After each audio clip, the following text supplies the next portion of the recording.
Riqicha waanjoo gabrummaa cabsaa haa cabuu kan waan jeessan irra ce'uu cabsaa haa cabuu dhaloota duraan gaaga'een kan ammaa duguuguuf yaa'u cabsaa cabsaa cabsaa haa cabuu.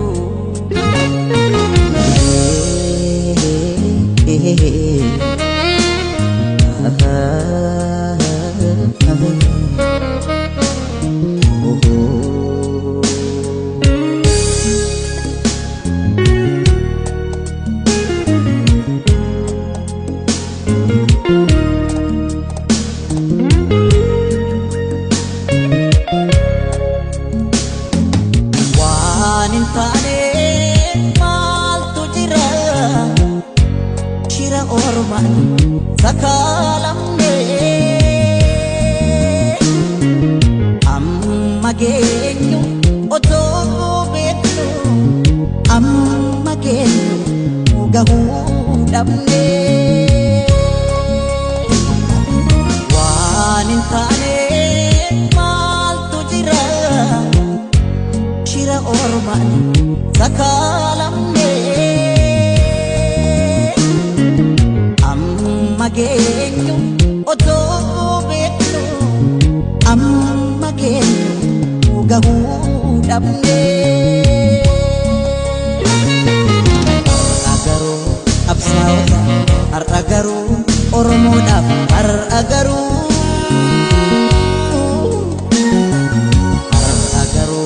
barattoota har'a garuu oromoodhaaf har'a garuu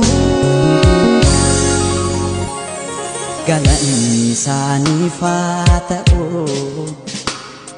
lafee isaaniitiin ijaaramne dhiiga isaaniin wal suphine tooftaa diinaatti dammaqne yaaddoo taane yaaddeessine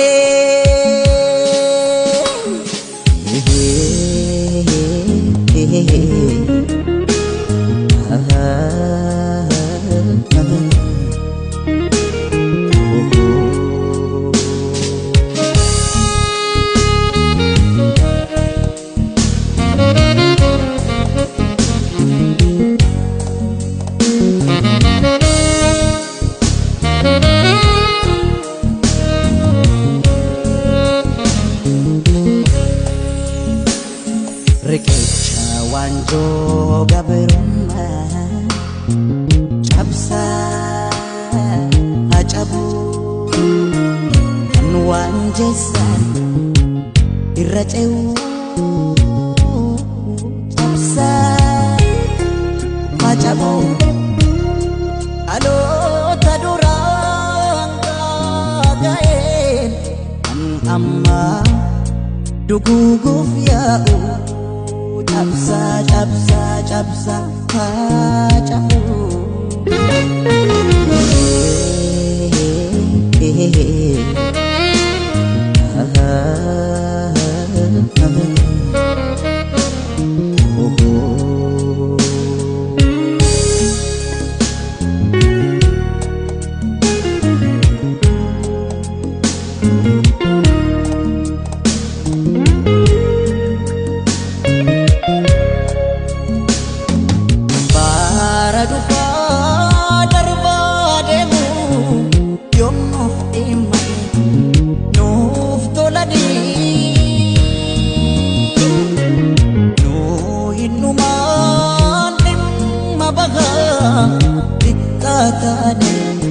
Nu xiqqeessanii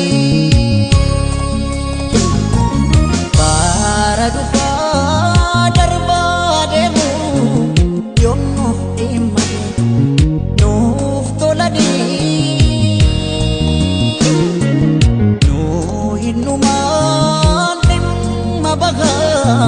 xiqqaa taane nu xiqqeessanii keessanii har'a garuu qabsaa'ota har'a garuu Oromoodhaaf har'a garuu